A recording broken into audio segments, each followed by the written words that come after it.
McLaren's 2025 season has been nothing short of extraordinary, a campaign that has completely rewritten the expectations of fans, rivals, and even the team itself. At the start of the year, many thought McLaren would be strong, but few predicted the level of dominance they have displayed. They have transformed from outsiders to the team that everyone fears, consistently delivering results so commanding that they now stand on the brink of clinching the Constructors' Championship with 7 full races to spare. Such dominance has not been seen in Formula One for years, with McLaren seemingly unstoppable on Sundays. Yet while the outside world sees a unified force, it is inside the McLaren garage where the real drama is unfolding, and the intensity is growing with every race. At the heart of it all are 2 young lions, Oscar Piastri and Lando Norris, both determined, both ambitious, and both chasing what would be their maiden Formula One world title. For much of the year, it seemed like Piastri had the edge. Calm, collected, and brutally consistent, he built up a lead in the championship standings.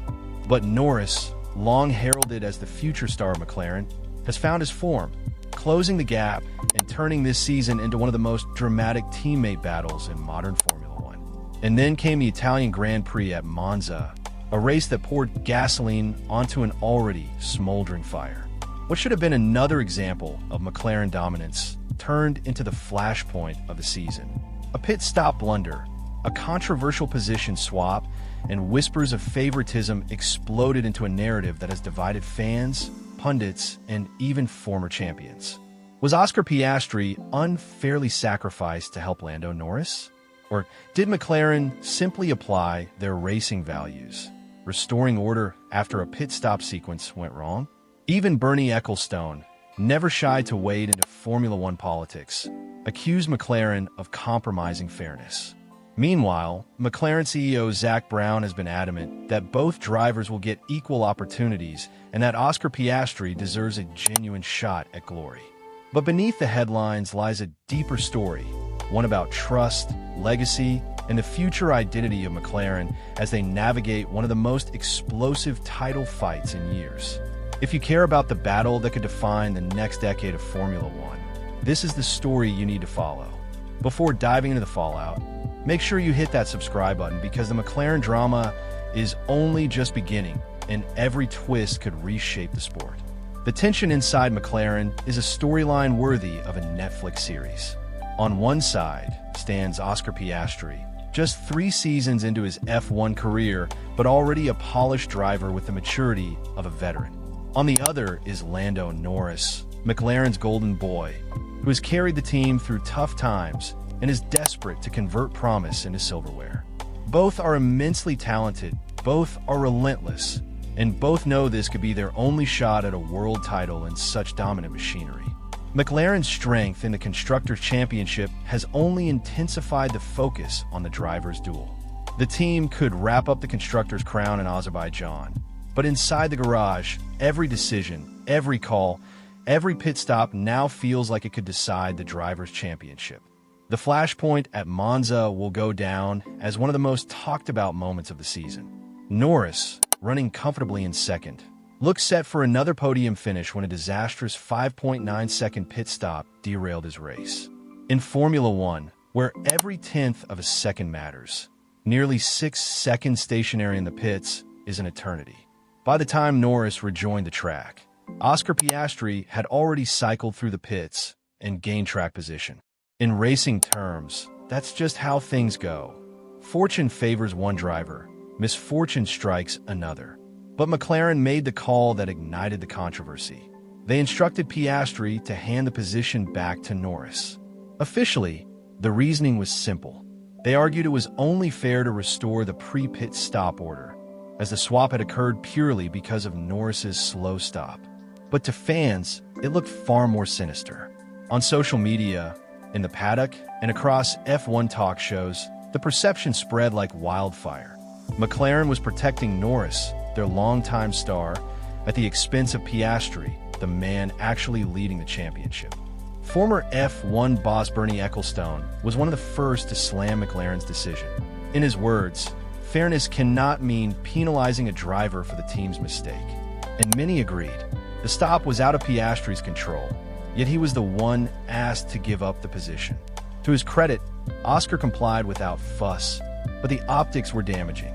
In Formula One, perception often matters as much as reality, and this moment gave fuel to the narrative that McLaren is subtly backing Norris to be champion. Zak Brown, McLaren's outspoken CEO, quickly moved to shut down the storm. He reiterated that McLaren's philosophy is built on transparency and equal opportunity. He praised Piastri's performances, insisting he deserves as much chance at the title as Norris. Yet his words face a credibility test. Lando Norris is not just another driver. He is McLaren's poster boy, the man they've nurtured from rookie to title contender. He has carried their brand, their sponsors, and their resurgence. If Piastri were to beat him to the crown in only his third season, the story McLaren has been building for years could be rewritten overnight. And that is the heart of this drama.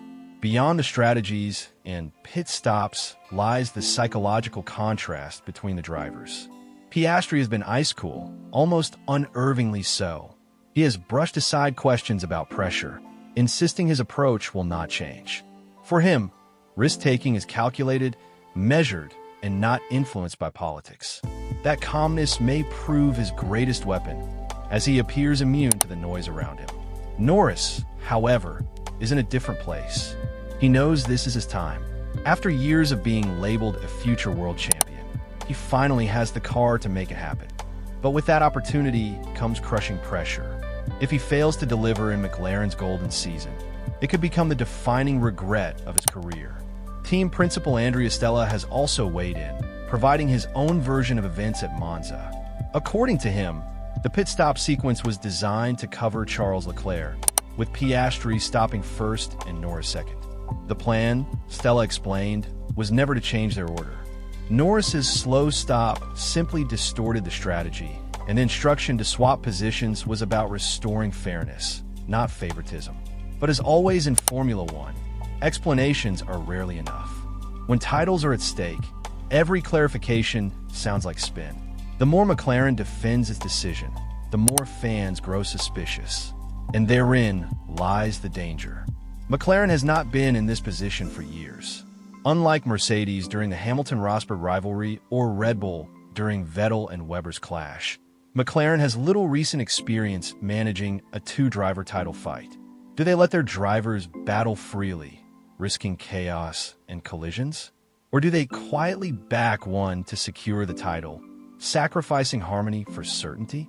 History provides cautionary tales.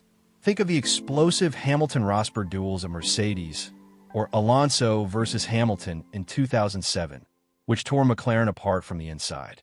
When two evenly matched teammates battle for a title, it rarely ends without scars. For McLaren, the stakes are enormous. If they appear to favor Norris, and Piastri loses unfairly, they could alienate a driver who might define the next decade. But if Piastri triumphs, they risk undermining Norris, the man they've built their revival around. It is a no-win situation, one that could fracture the unity that has propelled them to dominance this season. The numbers tell their own story. Piastri's lead is not overwhelming, built in part by Norris's costly DNF at the Dutch Grand Prix. Without that incident, the gap between them would be razor-thin. With 8 races to go, the championship is still wide open. McLaren may seal the constructors' crown in Azerbaijan, but for the driver's title, the war is only just beginning. Every pit stop, every strategy call, every safety car could decide destiny. Fans and pundits will dissect each move, and rivals will seize on every hint of division. So how does this end? If McLaren truly allows them to fight freely, then the best man will win. If Piastri triumphs, it will be the story of a young star seizing glory at the first attempt, an extraordinary rise that could reshape Formula One's future. If Norris takes the crown, it will validate years of faith, loyalty, and perseverance, a redemption story for a driver who has long carried the hopes of McLaren.